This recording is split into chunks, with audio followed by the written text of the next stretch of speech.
Meu nome é Túlio, eu sou médico intensivista, trabalho hoje no Hospital de Clínicas, faço assistência no Hospital Moinhos de Vento e até o ano passado eu também trabalhava na UTI do Hospital Moinhos de Vento.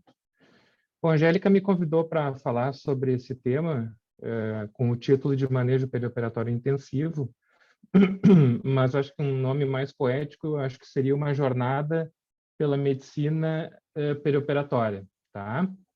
Então, nós vamos conversar um pouquinho sobre a medicina perioperatória, combinando ali no final sobre um pouquinho sobre manejo intensivo perioperatório. E vocês fiquem à vontade para me interromper a qualquer momento, perguntar, etc. e tal, tá?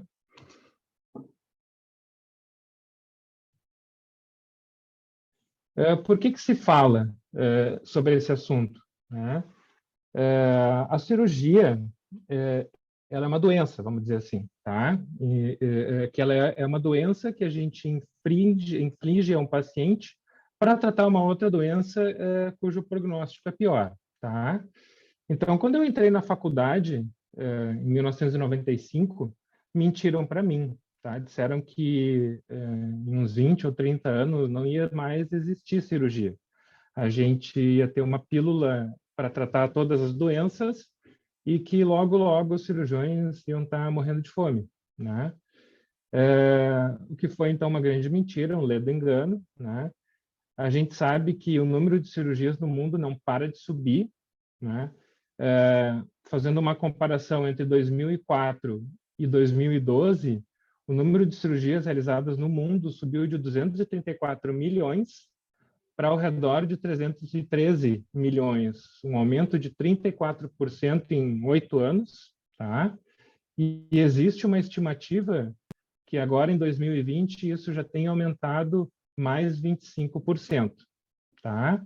E a tendência é que isso siga subindo pelo aumento do número da população mundial e pelo envelhecimento, o aumento da expectativa de vida da população no mundo, principalmente nos países desenvolvidos.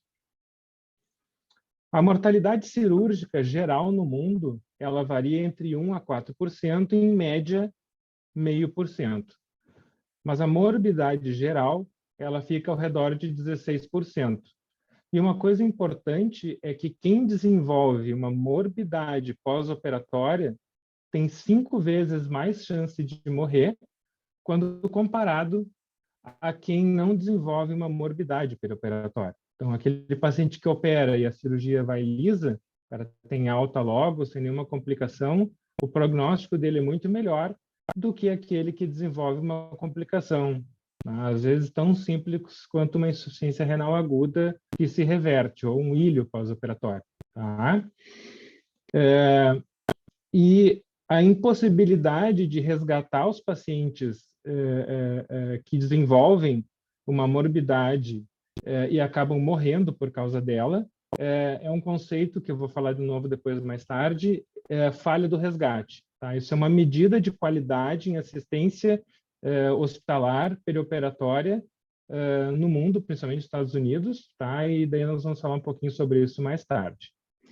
Uma coisa interessante é que só 13% de todos aqueles 313 milhões de cirurgias anuais são consideradas cirurgias de alto risco, mas elas são responsáveis por 80% dos casos de morte perioperatória, né? Então, um pequeno número de cirurgia sendo responsável por quase a totalidade de mortes perioperatórias, tá?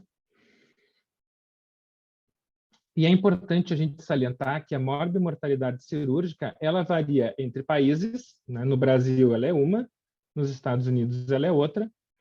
Dentro de países, ela varia de acordo com as regiões. A morbimortalidade cirúrgica, ela certamente é menor na região sul, região sudeste, do que na região norte do Brasil, por exemplo. E na mesma região, essa morbimortalidade também vai variar entre as instituições, né? Vai ser uma, por exemplo, no Hospital Moinhos de Vento, na Santa Casa, e vai ser outra no Hospital Conceição. Não vou dizer qual que vai ser maior ou menor, para não parecer que eu estou criando algum preconceito, mas essa diferença ela existe. E ela pode se dever à diferença nos processos de cuidados dos pacientes, diferença entre os próprios pacientes, entre o número de comorbidades, entre a gravidade com que esses pacientes se apresentam ao momento da cirurgia, e tem alguma coisa dizendo também que está relacionada à disponibilidade de leitos de UTI. Eu fiz a minha residência de medicina interna na Santa Casa, e leito para cirurgia eletiva era quase impossível, né? A gente não sabia o que era uma internação eletiva na UTI pós-operatória, dependente do tamanho dela. Então, era uma briga para se conseguir leito, por exemplo, para uma hepatectomia já agendada, programada, ou para uma DPT. Tá? Aqui tem um gráfico, aqui no eixo vertical é o risco de morte, e no eixo horizontal seria o risco estimado de morte definido pelo P-Possum, que é um score de gravidade usado para estimar a mortalidade cirúrgica, e ele mostra que a mortalidade cirúrgica ela é maior no Reino Unido do que nos Estados Unidos. E isso só para corroborar e ilustrar aquilo que eu falei para vocês anteriormente, tá? Por que que isso acontece? Nós não vamos entrar no detalhe agora, mas está relacionado com aqueles fatores que eu falei para vocês no slide anterior. Esse é um trabalho interessante que foi publicado no New England, onde eles pegaram hospitais nos Estados Unidos com dados do Medicare, tá? E eles dividiram esses hospitais de acordo com a mortalidade cirúrgica dos hospitais em quantias. Hospitais com muito baixa mortalidade, hospitais com baixa mortalidade, hospitais com mortalidade média, hospitais com alta mortalidade e hospitais com muito alta mortalidade, né? E o que que eles viram? Que o número de complicações entre esses hospitais foi o mesmo, tá? Não teve diferença significativa quando se comparou o número total de complicações e nem com o número de complicações maiores, tá? Mas a mortalidade após complicação, ela foi muito menor nos hospitais com muito baixa mortalidade, quando comparada com hospitais com muito alta mortalidade. Foi quase o dobro, né? Nos hospitais com baixa mortalidade foi ao redor de 12,5%, e nos hospitais com muito alta mortalidade cirúrgica foi de 21%, 21,5%, né? Então, eu retomo aquilo que eu falei no início ali, um conceito importante, que é a falha do resgate. O que que é isso? Quando a gente não consegue salvar um paciente, impedir que ele morra, a partir do momento em que ele desenvolve uma complicação pós-operatória, tá? Essa flauta, vocês têm que aceitar, é uma brincadeira, tá? O próprio professor Calil, Angélica, eu faço essa brincadeira, né? E o que a gente mais escuta na UTI, quando a equipe cirúrgica vai levar um paciente, a cirurgia foi ótima, a anastomose ficou perfeita, né? Por que que eu trago essa brincadeira? Para lembrar para vocês, que a geração jovem aí, que vocês passem adiante, que a cirurgia ela não termina com o fechamento da pele, tá? Muitas vezes a cirurgia, o resultado da cirurgia não termina nem com a alta hospitalar, né? Para lembrar que a mortalidade a longo prazo de um paciente que vocês operam, ela é afetada por complicações pós-operatórias, quer sejam diretamente relacionada ao corte, à anastomose, à hepatectomia, à área cruenta do fígado, né? Quer seja com complicações clínicas, né? Então, aqui, na área em negrito pleno, aqui, contínua, né? Nessa linha, no eixo vertical tem a probabilidade de sobrevida e no eixo horizontal, dias pós-operatórios, tá? Os pacientes que não tiveram complicações pós-operatórias, eles têm uma probabilidade de sobrevida muito maior quando comparado com pacientes que desenvolveram complicações pós-operatórias. E isso a curto e a longo prazo, né? 5.000, 4.000 dias de pós-operatório. E isso vale para todos os pacientes e também para aqueles que sobreviveram ao primeiro mês pós-operatório, né? Por que eu digo isso? É comum, às vezes, a gente escutar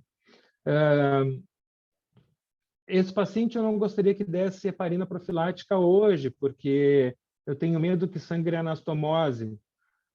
Se o paciente tiver uma embolia pulmonar ou uma trombose venosa profunda sintomática, a culpa é da cirurgia, não do cirurgião, tá? É da cirurgia, porque se ele não tivesse feito a cirurgia, ele não teria precisado de tromboprofilaxia e ele não teria postergado a tromboprofilaxia e ele não teria desenvolvido a embolia.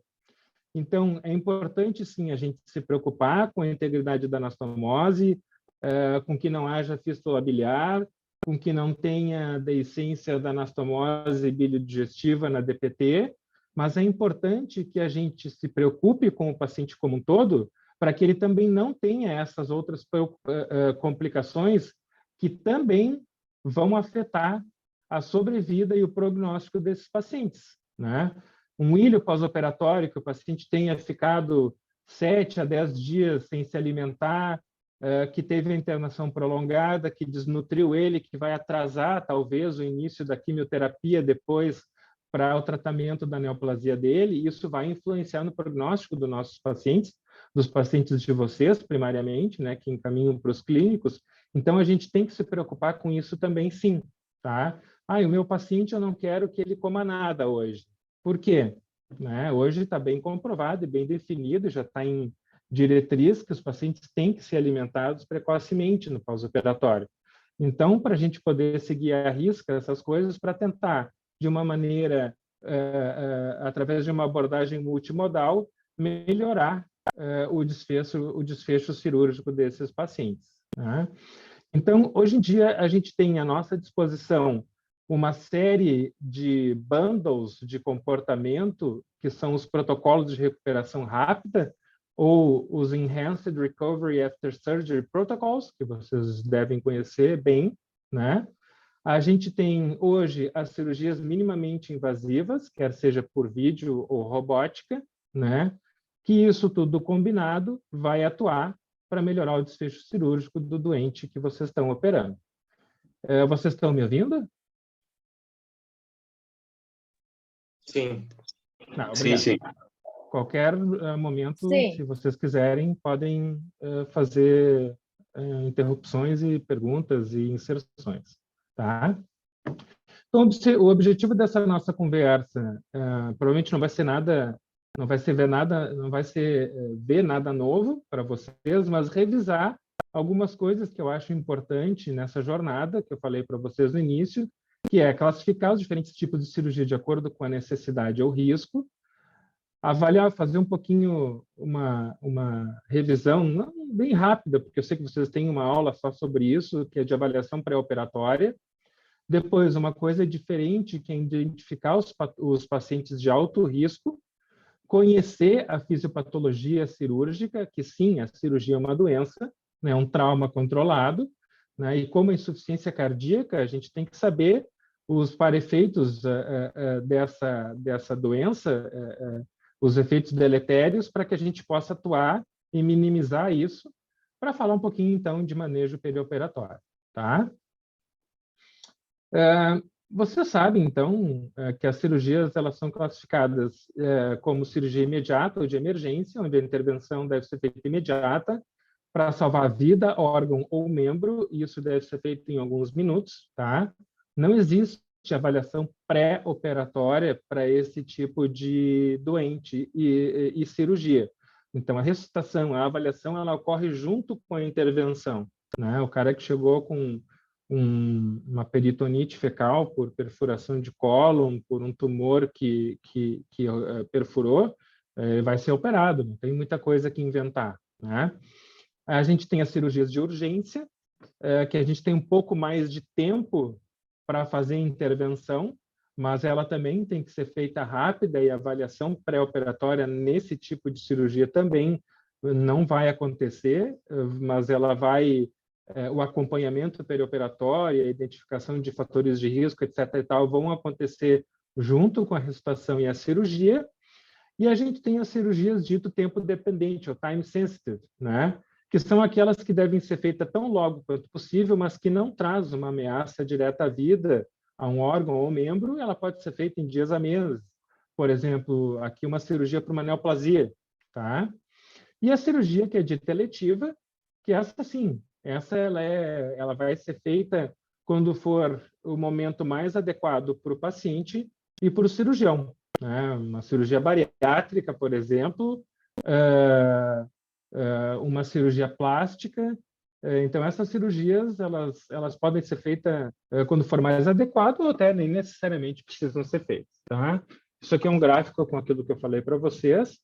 E aqui, só para lembrar que as cirurgias de urgência, elas também podem ser ainda subdivididas, mas eu não vou me ater nisso aqui para não me prolongar demais. As cirurgias também podem ser divididas em risco alto, intermediário ou baixo, de acordo com a incidência de eventos cardiovasculares maiores, que são infartos, AVC, eventos vasculares periféricos, etc. e tal. Então, as cirurgias dito de alto risco cardíaco, elas são normalmente as cirurgias vasculares, só lembrando assim, o que eu estou falando aqui tudo para vocês é de cirurgia não cardíaca, tá? A cirurgia cardíaca, ela é um outro mundo, assim, tá? Então, as cirurgias vasculares, tanto de aorta ou periféricas, elas são ditas cirurgias de alto risco porque os pacientes são muito doentes e a carga que ela inflige ao sistema cardiovascular é muito maior do que as outras cirurgias.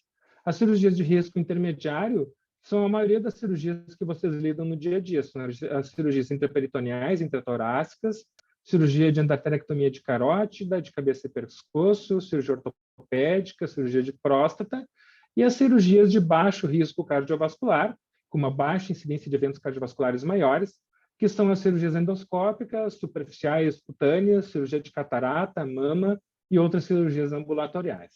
Tá? Então, avaliação pré-operatória. Até aqui tudo bem, gente? Sim, professor. Tá. Avaliação pré-operatória. Então, a avaliação pré-operatória, ela nada mais é uma consulta onde o paciente candidato a determinada cirurgia vai conversar com o médico da mesma forma que ele vai quando ele vai fazer uma cirurgia, quando ele não vai fazer uma cirurgia, né?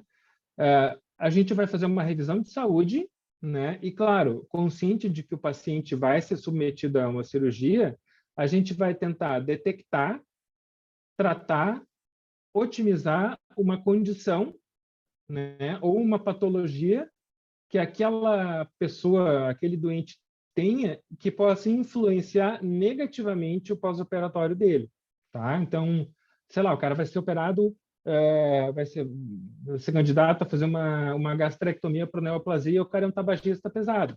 Então, é um momento que a gente tem de recomendar, se der tempo, né, que ele tem que parar de fumar 4 a 8 semanas antes da cirurgia. Se isso não for possível, ele não deve parar de fumar. Ele tem que reduzir ao máximo possível, mas continuar fumando até o momento da cirurgia, tá? Senão também ele vai estar sendo submetido a um risco perioperatório, tá? E normalmente quando a gente é jovem, a gente está começando na clínica médica, ou quando a gente não lida e não estuda muito medicina perioperatória, que é uma especialidade dentro da clínica e uma especialidade cirúrgica também, né? A gente acaba focando mais na questão da doença arterial coronariana e do infarto perioperatório. Então, a gente segue normalmente as diretrizes do American Heart, que são atualizadas de tempo em tempo. A última atualização, se não me engano, é de 2014, né? Onde a gente vai avaliar aquele paciente e tentar definir se ele tem clinicamente cardiopatia isquêmica ou sintomática ou sinais de insuficiência cardíaca ou de alguma outra doença cardíaca que possa aumentar o risco cirúrgico dele. E o que é mais importante nisso é a anamnese, tá? Onde a gente consegue estabelecer os equivalentes metabólicos, os famosos METs. Acho que vocês já ouviram falar sobre isso, né? Que nada mais é do que avaliar a capacidade funcional daquele paciente. Então, normalmente, se um paciente consegue subir um lance de escadas ou caminhar a morro acima, ele consegue subir a Ramiro Barcelos, por exemplo, sem ter dor no peito ou dispneia importante, né? Se ele consegue caminhar no plano a uma velocidade mínima e correr uma pequena distância, e com esses esforços físicos que são de pelo menos 4 METs, ele não tem uma dispneia importante, sinais de insuficiência cardíaca ou não tem angina, em princípio eles estão liberados para fazer qualquer tipo de cirurgia e dificilmente a gente vai ter que lançar mão de algum exame complementar, como uma ergometria, uma cintilografia miocárdica, que você também deve estar habituado, ou um ecocardiograma de estresse, tá? E quando a gente pede esses exames, a gente não vai pedir eles só por causa da cirurgia ou do perioperatório. A gente só vai pedir um exame para um paciente candidato a uma cirurgia se esse exame for necessário pela doença de base dele. A gente não vai fazer nada diferente só porque ele vai ser submetido a uma cirurgia. Tá? Isso é importante, porque muita gente não sabe disso e acaba pedindo exames desnecessários e que acabam atrapalhando e atrasando a cirurgia de um doente. Não é essa o objetivo do clínico que está avaliando ele. O objetivo do clínico é simplificar a vida do paciente e do cirurgião para que ele possa ser operado o mais rapidamente possível e resolver o seu problema, né, com o menor risco possível. Tá? A gente sempre tem que abrir o olho para pacientes já com história clínica prévia de doença arterial coronariana ou de insuficiência cardíaca atual ou prévia, pacientes diabéticos, pacientes com insuficiência renal crônica, não necessariamente dialíticas, e pacientes com doença cerebrovascular, com AVC prévio ou um evento isquêmico transitório cerebral prévio. Por quê? Porque esses pacientes têm um alto risco de ter doença arterial coronariana. Né? Então, está aqui o fluxo que eu falei para vocês antes, das diretrizes do American Heart Association. Né? Se o paciente tem mais de 4 METs, não importa se ele tem uma excelente capacidade funcional, uma moderada boa, ele normalmente não precisa e não tem sinais de cardiopatia ou de baixa capacidade funcional, a gente pode liberar ele para a grande maioria das cirurgias não cardíacas. Tá? Se ele tiver uma capacidade funcional desconhecida, né, ou que é desconhecida, o paciente que tem osteoartrite de joelho e não consegue caminhar, a gente não consegue avaliar a capacidade funcional desse paciente na consulta. Então, às vezes, eu vou dizer por quê, às vezes a gente precisa pedir um exame a mais para esse paciente, principalmente se ele tiver algum fator de risco para a doença arterial coronariana. Né?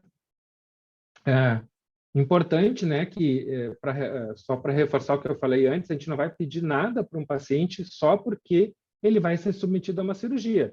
Por exemplo, eu vou fazer uma avaliação pré-operatória, que às vezes nem precisa, de um cara de 30 anos, que não tem nenhum fator de risco para doença cardiovascular, mas ele tem, sei lá, uma sequela de uma doença vamos brincar um pouquinho de poliomielite, ou teve um trauma raquimedular, ele é paraplégico, ele não tem fator de risco nenhum para doença cardiovascular, eu jamais vou pedir um exame para esse paciente, porque a probabilidade pré-teste dele ter uma doença arterial coronariana é baixa. Então, ele não vai me ajudar, ele só vai atrapalhar. Tá?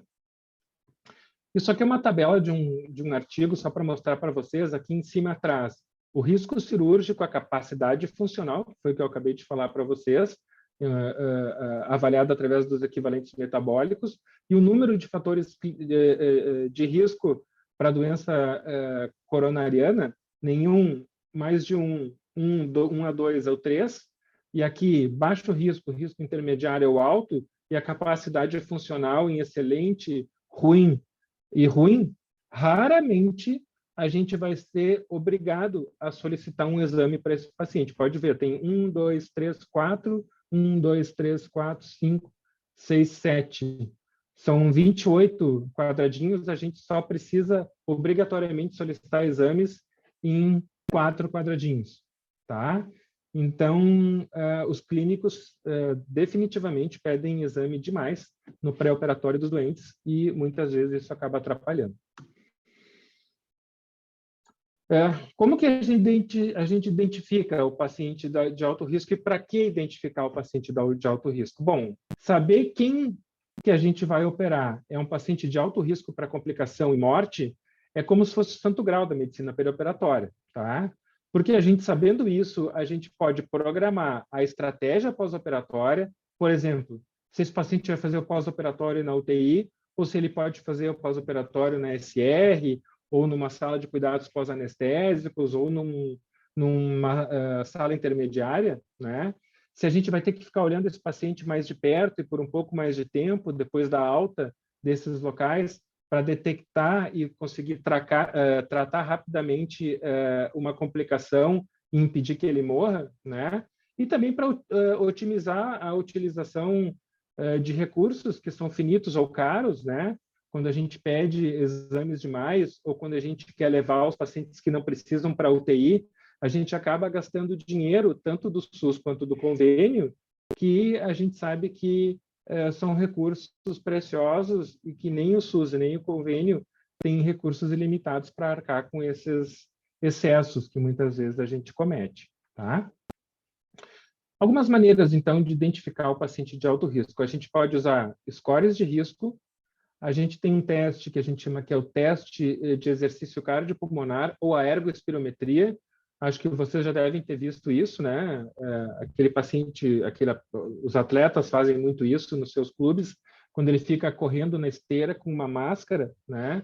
Então, ali a gente consegue medir direitinho, objetivamente, a capacidade funcional, não tem tanto erro como a avaliação pelos METs.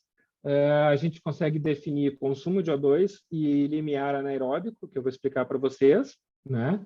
Existem alguns biomarcadores que a gente pode dosar nos doentes para dizer se eles têm maior ou menor risco de complicação perioperatória, e alguns outros fatores que não se fala muito, que é a fragilidade e a sarcopenia, que hoje se sabe que eles têm poder em impactar o desfecho pós-operatório, e eu vou mostrar isso para vocês depois.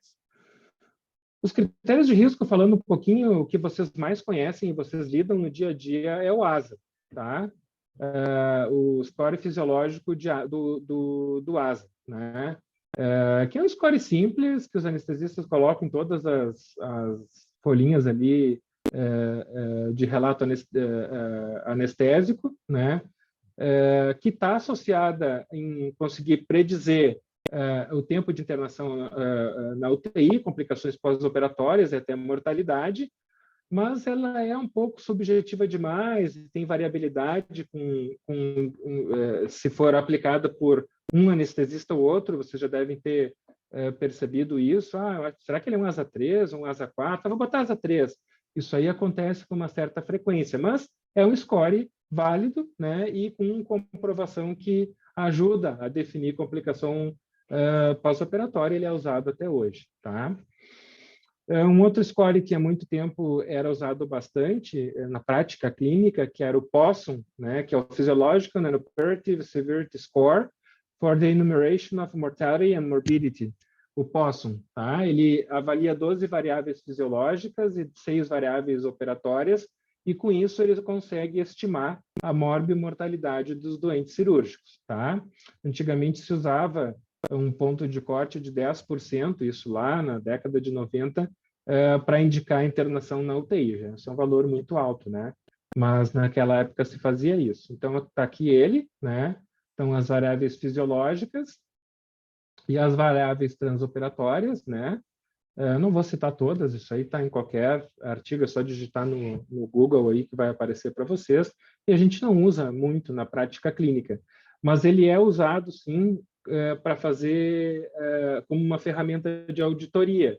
Vocês viram naquele gráfico ali, quando eu mostrei no início da apresentação para vocês, onde a mortalidade cirúrgica era maior do que o predito pelo POSSUM no Reino Unido do que nos Estados Unidos. Então, isso se usa para comparar um hospital com outro, por exemplo, né? Então, principalmente nos Estados Unidos, onde existe a remuneração por produtividade, por resultado, né? Então, os sistemas de pagamento de saúde lá, eles vão pagar mais para os hospitais que têm um resultado melhor, né? Então, ela é usada também como uma ferramenta de auditoria e de comparação. O problema com ela é que a gente não tem como saber todo o resultado dela até que a cirurgia termine. Então, acaba sendo um pouco inútil para nós, na beira do leito, né? Para definir se o paciente vai para a UTI, para, enfim, lançar mão de alguma terapia já no transoperatório, porque a gente só vai saber o resultado final dela quando acabar a cirurgia. Esse é um score mais utilizado e mais prático, tá? Ele é uma modificação do score de Lee, que é o índice de risco cardíaco revisado, onde se definiu como fatores de risco para complicação a presença de algumas doenças, e aqui eu trago elas: insuficiência cardíaca descompensada, cardiopatia isquêmica sabida ou história prévia de, história de AVC ou evento isquêmico transitório prévio, cirurgia intraabdominal ou outra considerada de alto risco, diabetes insulino dependente, insuficiência renal, né? Se a gente não tem nenhum desses critérios, a mortalidade cirúrgica é inferior a 1%, e se a gente tem mais de 5, ela pode ser tão grande quanto mais que 30%, tá? Então, é uma ferramenta um pouquinho mais útil. Scores existem inúmeros, né?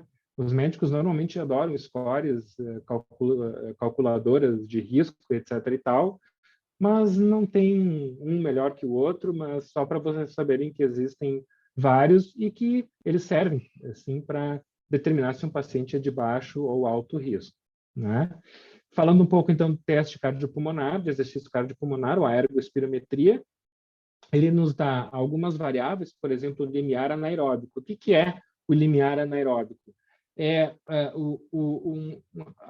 O grau de exercício que tu faz a partir do qual tu não consegue mais ter uma oferta de oxigênio ou consumir o oxigênio numa maneira tu consome um oxigênio mais rápido do que ele é ofertado para o teu corpo, e o teu corpo entra em metabolismo anaeróbio.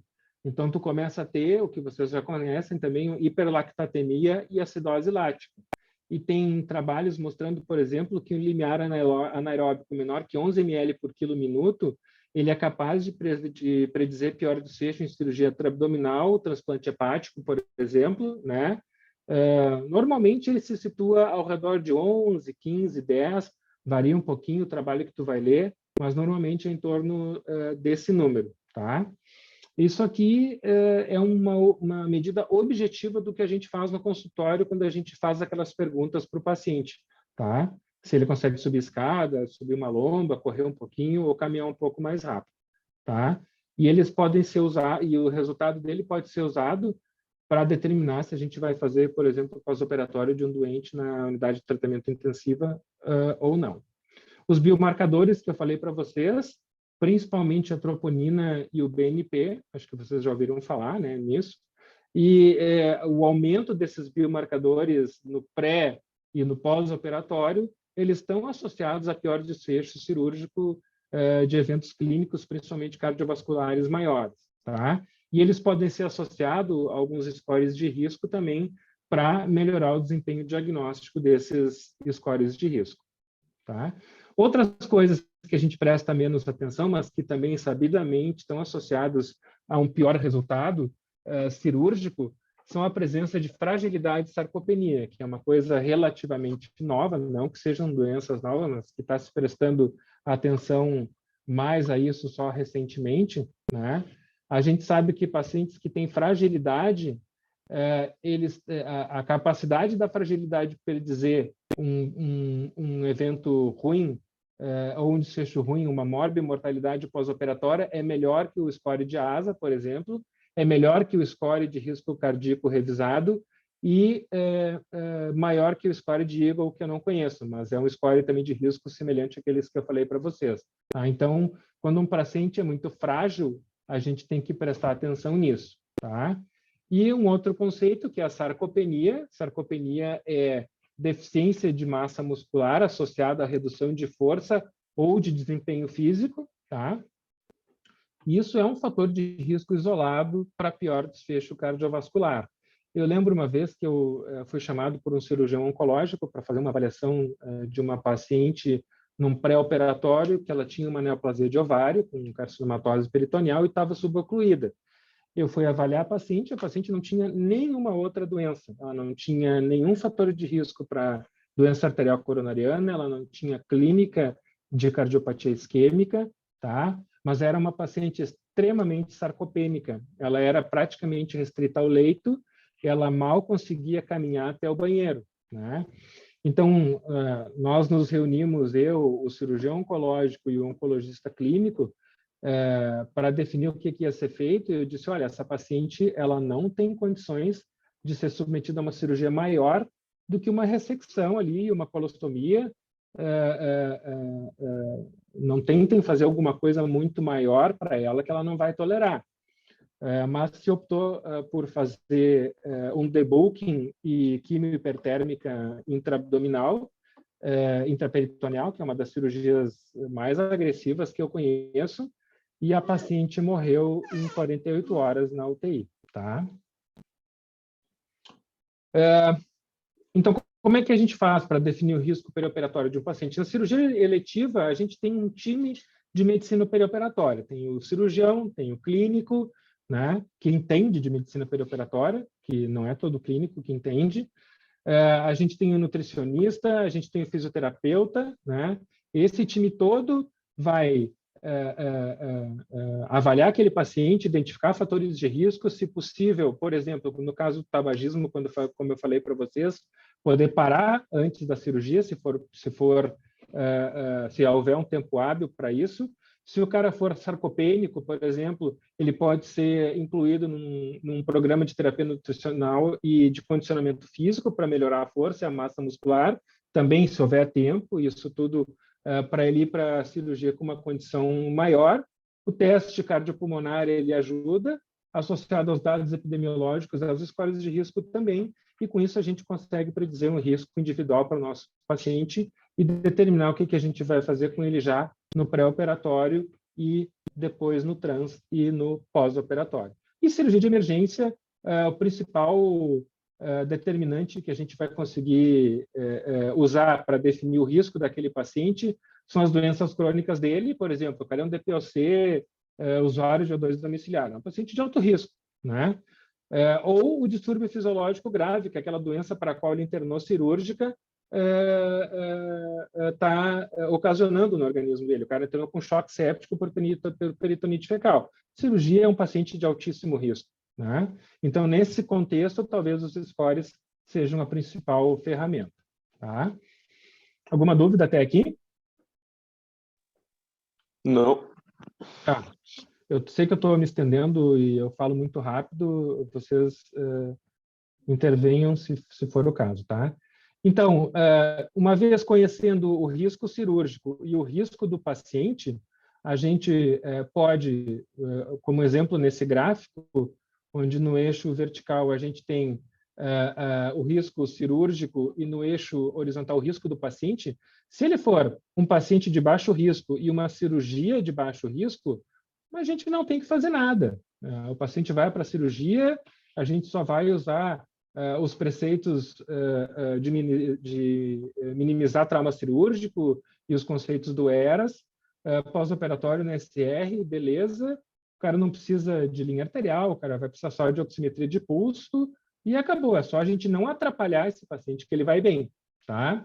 Agora, se por outro lado ele for um paciente de alto risco que está sendo submetido a uma cirurgia de alto risco, bom, aí talvez esse paciente, talvez não, esse paciente com certeza vai precisar de uma monitorização muito mais invasiva no perioperatório. A gente vai ter que atuar algumas vezes já no transoperatório e considerar que esse paciente se recupere numa UTI. Isso aqui é o que eu falei anteriormente, só de uma maneira um pouco diferente, né? Então, aqui já é o balanço entre paciente e cirurgia.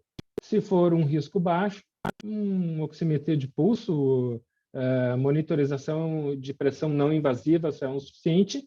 E se for um paciente de muito alto risco, sei lá, um paciente vai ser submetido a uma quimio hipertérmica intraabdominal, talvez ele tenha que, talvez não, ele vai ter que ter uma linha arterial para monitorização de PAM invasiva, ele vai ter que ser monitorizado, às vezes, com monitor de débito cardíaco contínuo, e assim por diante. Então, a gente consegue determinar isso, já combinar com o anestesista antes da cirurgia e definir como ele vai ser manejado no transoperatório, tá?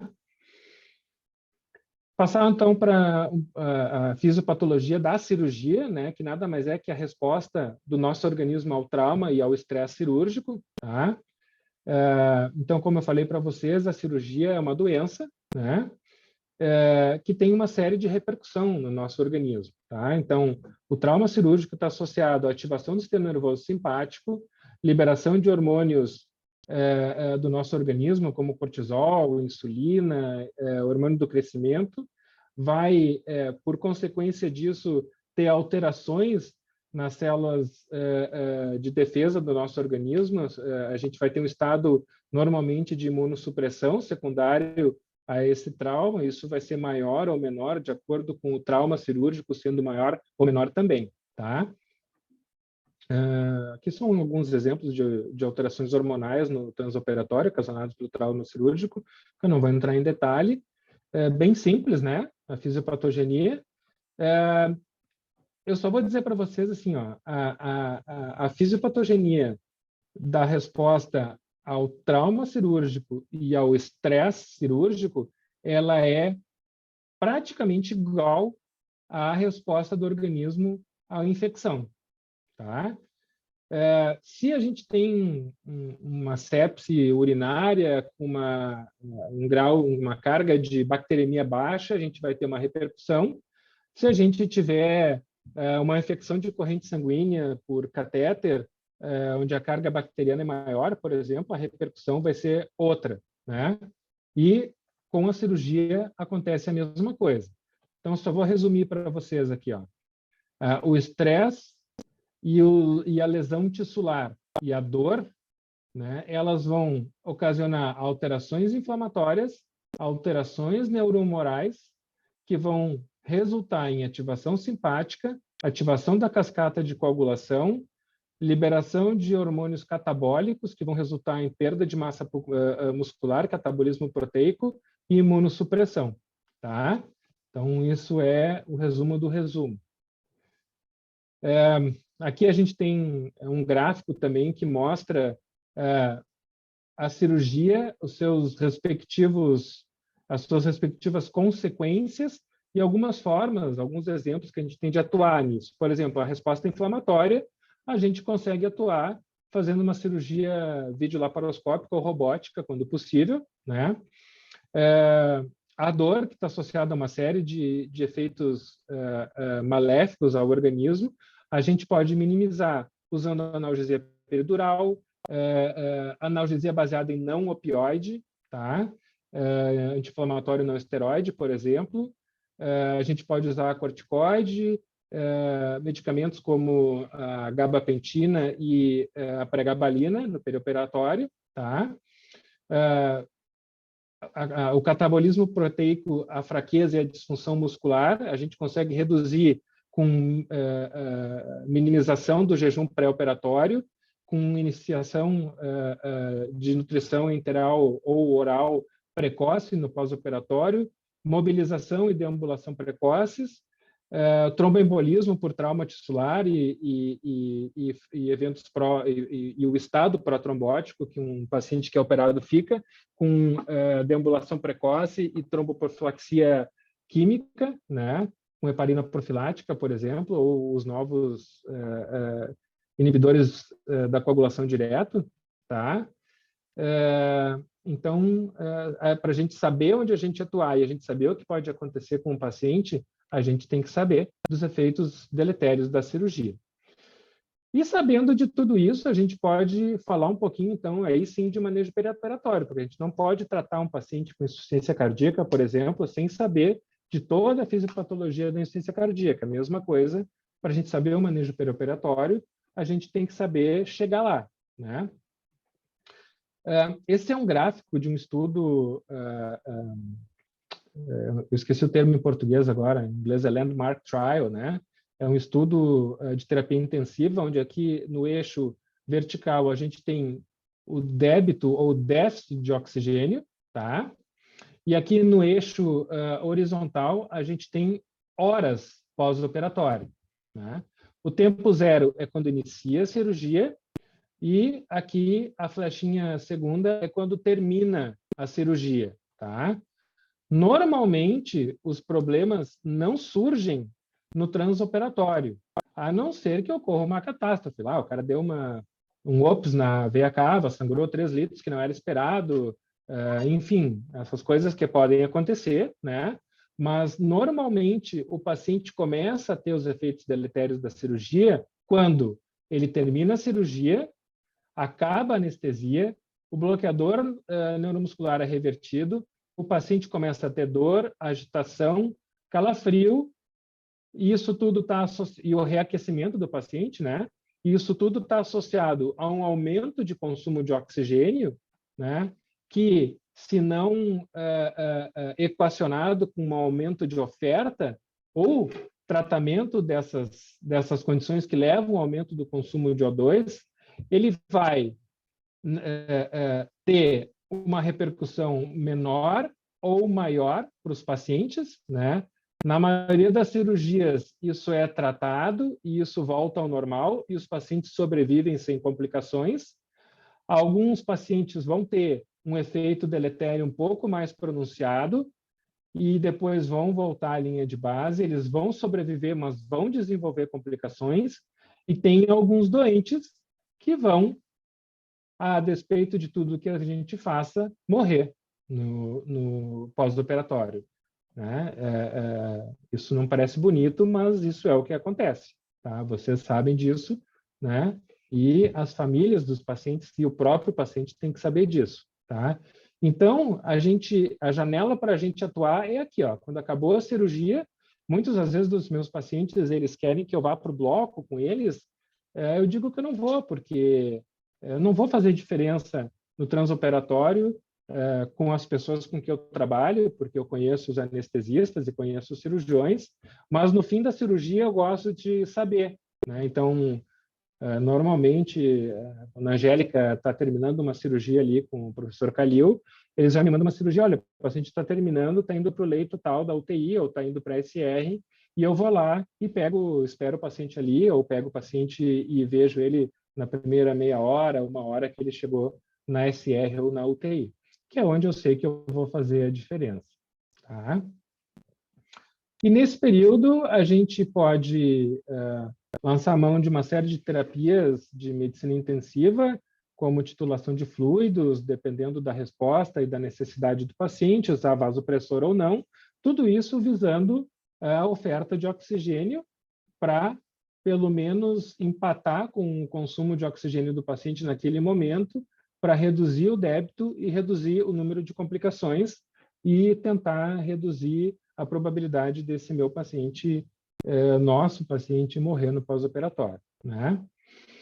E o que a gente usa mais comumente, né, são os conceitos dos protocolos de Enhanced Recovery After Surgery. Vocês já conhecem eles, né? Isso nasceu com a cirurgia colônica, tá?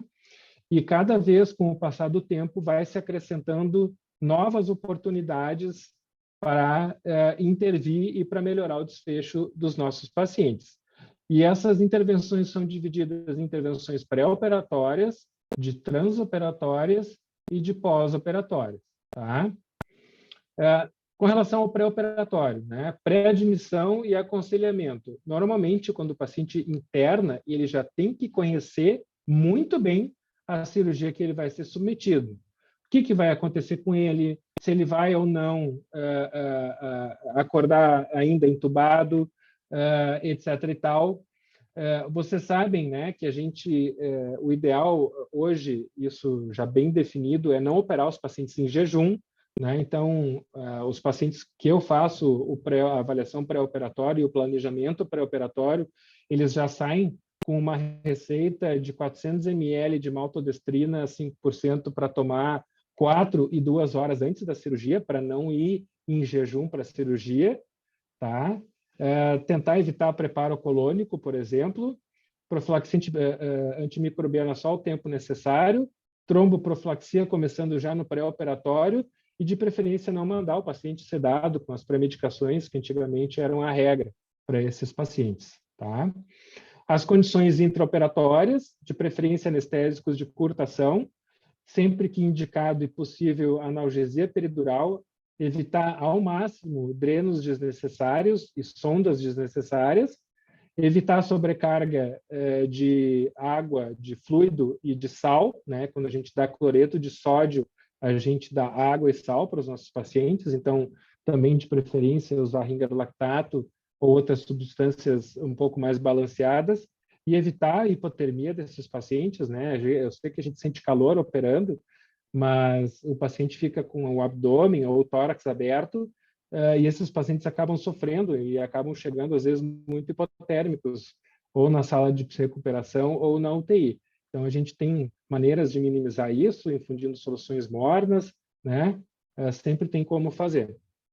E no pós-operatório, manter a analgesia peridural, quando a gente inseriu, de preferência por umas 48, 72 horas. Sonda nasogástrica, na maioria dos casos, grande maioria, não está indicada, né? Eu brinco com o Calil e com a Angélica, que eu adoro quando eles mandam um paciente para a UTI com a sonda nasogástrica, porque daí eu chego e tiro, e eu viro o médico preferido da equipe do paciente, tá? Prevenção de náuseas e vômitos, na maioria dos pacientes que vocês operam, eles são de alto risco para náuseas e vômitos, então eles já recebem corticoide na indução anestésica, e normalmente eles precisam de uma terapia combinada para prevenir náuseas e vômitos no pós-operatório, seguir evitando sobrecarga volêmica e de sal, remoção precoce de cateteres quando eles foram inseridos, nutrição precoce, a maioria dos pacientes, assim que acordar, pode já receber dieta enteral, tá? Ou via oral. Analgesia de preferência baseada em analgésicos não opioides, principalmente os anti-inflamatórios não esteroides, quando não houver uma contraindicação, como alergia, por exemplo, ou insuficiência renal crônica, já que essas drogas possam piorar. Os meus colegas intensivistas, eles têm pavor de anti-inflamatório não esteroide, mas eles prescrevem morfina tranquilamente, assim, 5, 6 miligramas de hora em hora. Vai ver, os pacientes às vezes estão com a barriga explodindo já de ilho, mas não tem problema, porque não recebeu ibuprofeno, por exemplo, ou cetoprofeno, né? Deambulação e mobilização precoce, de preferência, os pacientes já têm que estar, quando possível, caminhando em torno da 6ª, 8ª hora de pós-operatório. Estimular a motilidade intestinal, isso se pode fazer já com dieta precoce no pós-operatório, até intervenções simples, como mascar chiclé, né? Eu sempre digo para os meus pacientes levarem, ou para os familiares, levarem Trident para o pós-operatório, que eles já saem mastigando quando acordam. Isso estimula e está associado com redução de tempo para a eliminação do primeiro flato. Então, essas são as intervenções e são os tratamentos que a gente usa de rotina para todos os pacientes. Tá? Eu queria falar um pouquinho do jejum perioperatório. O Sir Joseph Lister foi um conde e um cirurgião inglês, tá? Que já em 1883 ele falou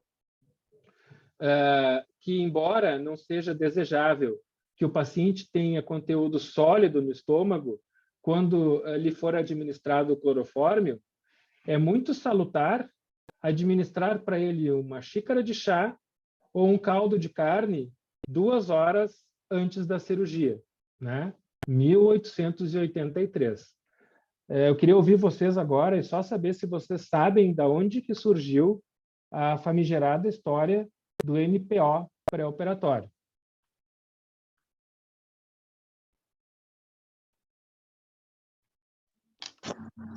Ou se não souberem, também não tem problema.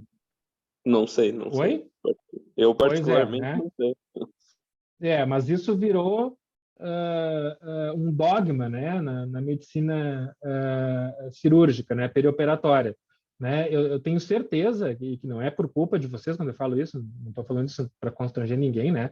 Mas eu tenho certeza que muitos de vocês já foram avaliar um paciente na UTI para fazer uma traqueostomia, por exemplo, um paciente com entubado, recebendo dieta enteral, com sepse, ou seja, um paciente bastante catabólico, no qual vocês pediram NPO a partir da meia-noite para uma traqueostomia que ia ser realizada às 8 da manhã do dia seguinte, que muitas vezes ela não pôde ser realizada de manhã, ela foi postergada para tarde e se foi orientado a manter o NPO para a traqueostomia, que ia sair de tarde, e acabou não saindo de tarde por outros problemas da equipe, de ambulatório e de outras cirurgias de urgência que saíram na frente, e aí o paciente acaba ficando quase 24 horas em NPO, que significa NPO é nil os, que é um termo latim, né? Que é nada pela boca.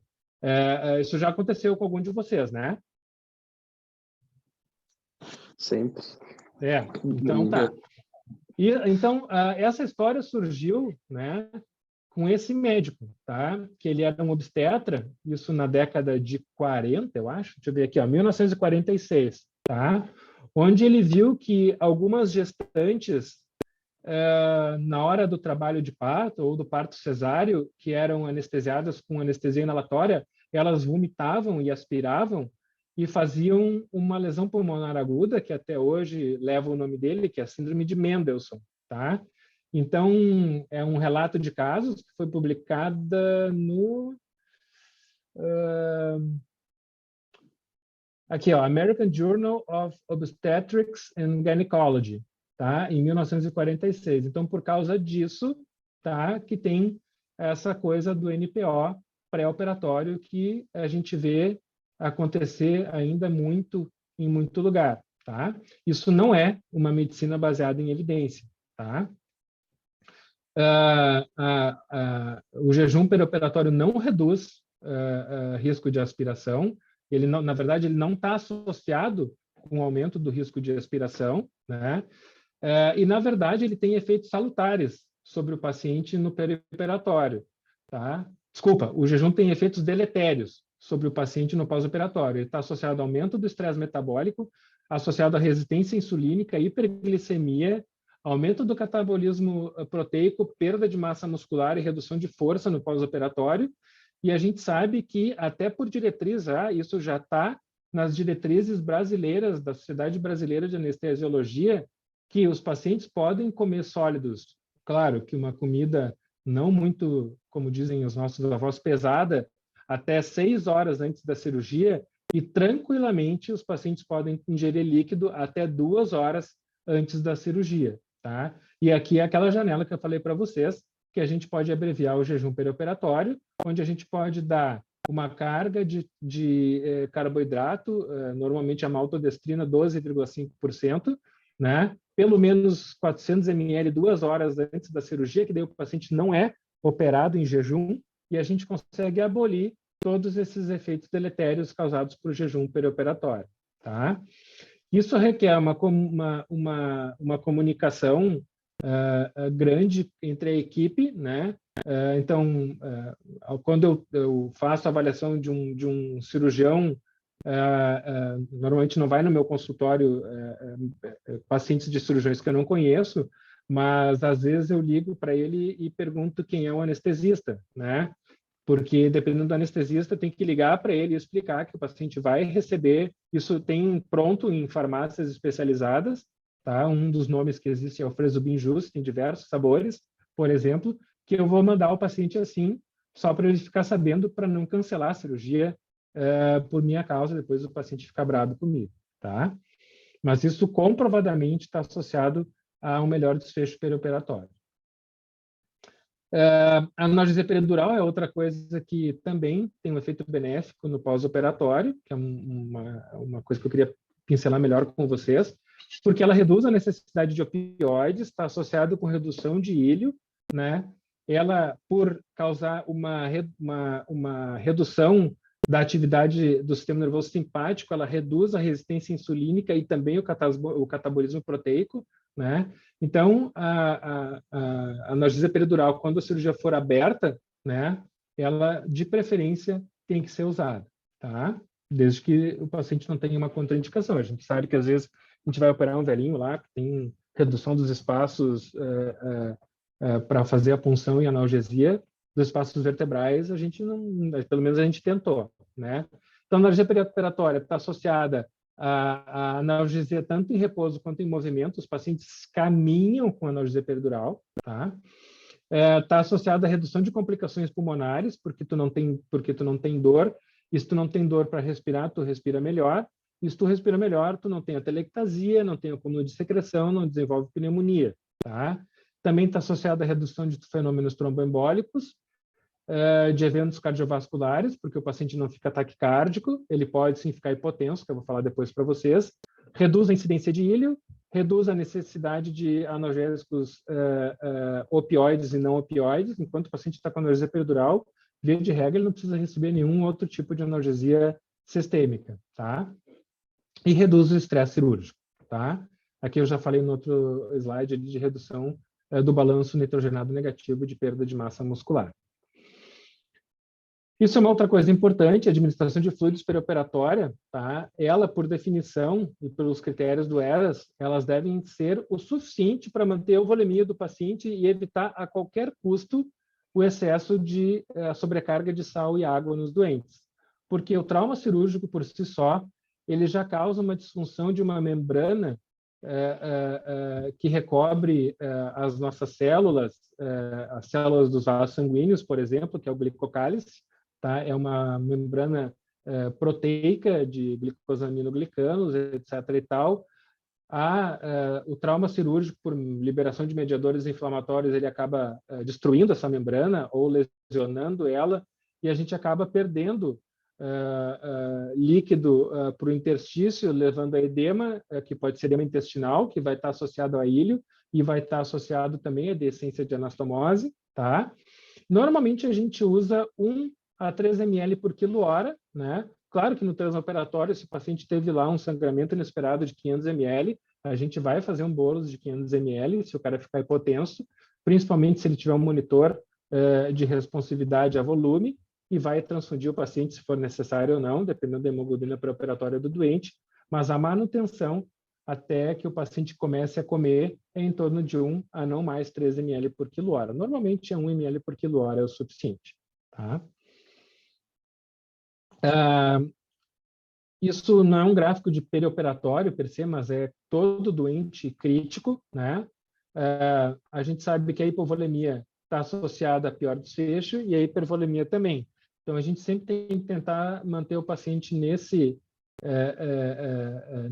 intervalo aqui, e que nem sempre é difícil de a gente identificar e saber o limite, tá?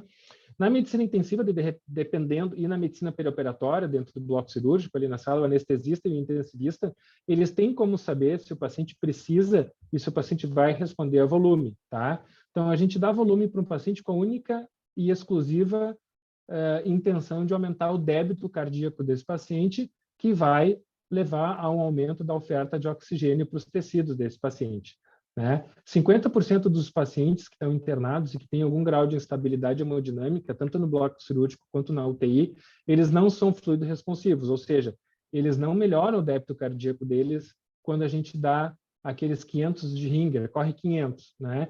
Então, quando a gente faz isso sem avaliar, e a gente tem maneiras de saber se o paciente vai responder ao volume, a gente está errando em metade dos casos, tá? Então, a gente pode usar o delta-PP, que é a variação da pressão de pulso, pela monitorização da PM invasiva. A gente pode fazer isso na UTI, quando possível, pela variação do tamanho da cava inferior com a ventilação mecânica, com o aparelho de ecocardiografia e alguns outros testes que o intensivista consegue definir se esse paciente vai se beneficiar de bolos de fluido ou não, tá? Isso eu já falei. O débito urinário no perioperatório, né? A gente, na faculdade, e como médicos depois, residentes, a gente tem uma ideia fixa de que a redução do débito urinário, a oligúria, ela significa que o rim está insuficiente, né? E que esse rim precisa de volume, né? Isso não é um raciocínio correto, tá? Principalmente na medicina perioperatória. A oligúria no perioperatório é um achado comum, tá? E ela não se correlaciona com lesão renal aguda nem com necessidade de diálise, desde que o paciente não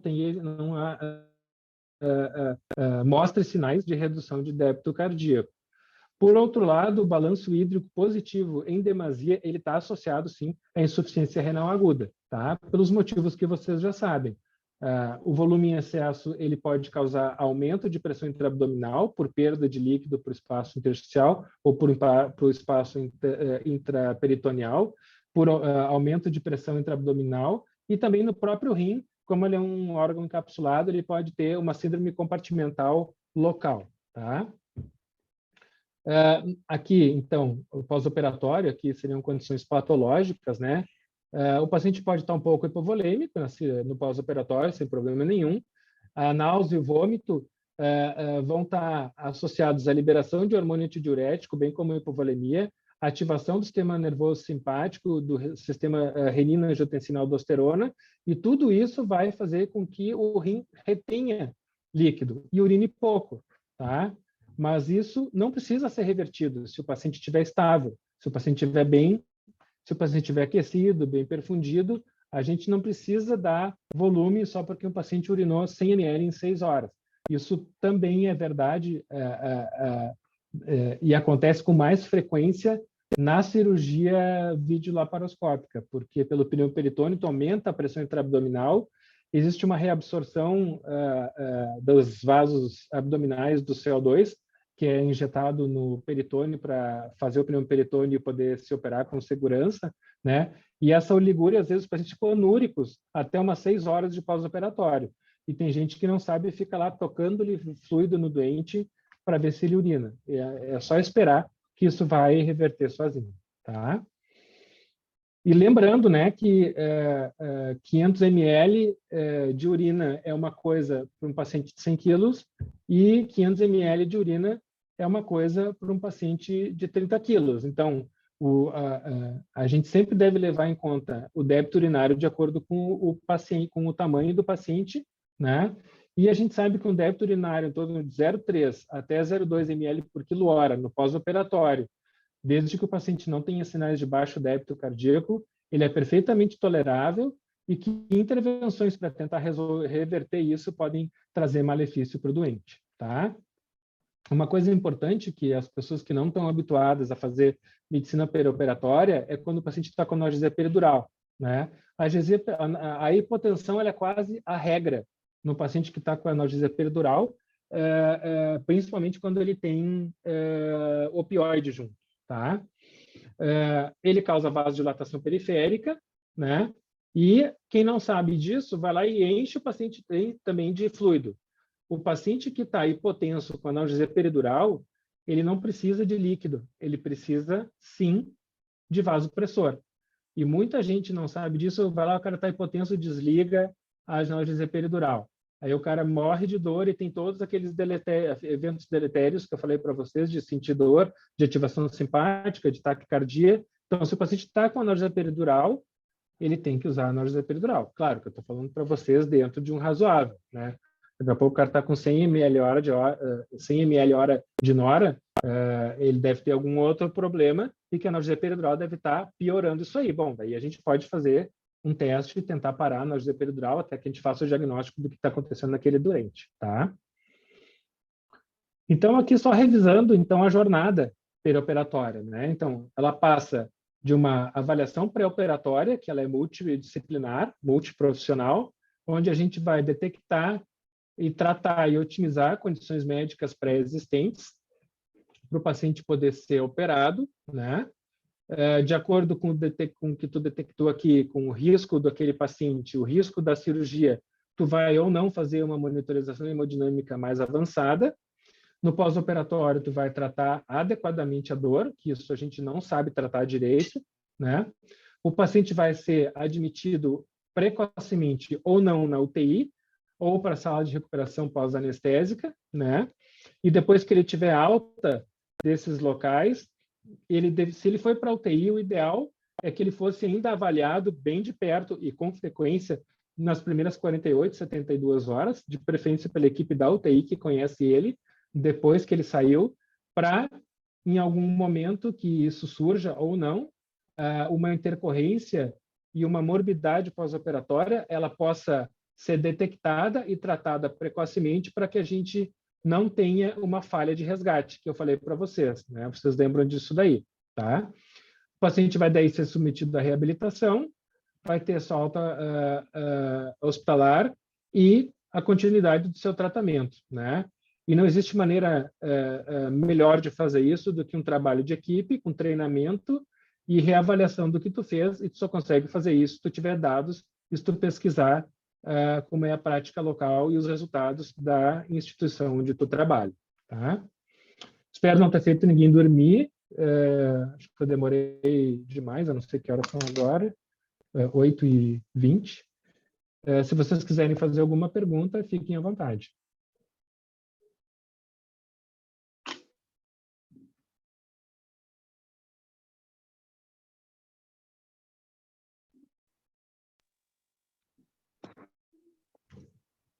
Acho que é Não sei isso. se a Angélica está na apresentação. Não, a doutora saiu ali, eu acho que não voltou mais. Tá. Mas acho que é isso, chefe. Acho que ficou tudo bem explicado. Não, acho que não criaram dúvidas aí. Tá bom. Eu agradeço, então, a atenção de vocês. Espero que tenha sido de utilidade para vocês essa conversa aí. E a gente se vê aí por aí nos hospitais num futuro próximo aí. Um abraço para vocês e sucesso na carreira de vocês. Tchau, tchau. Certo. Boa noite. Obrigado. Boa noite. Imagina. Boa noite, obrigado.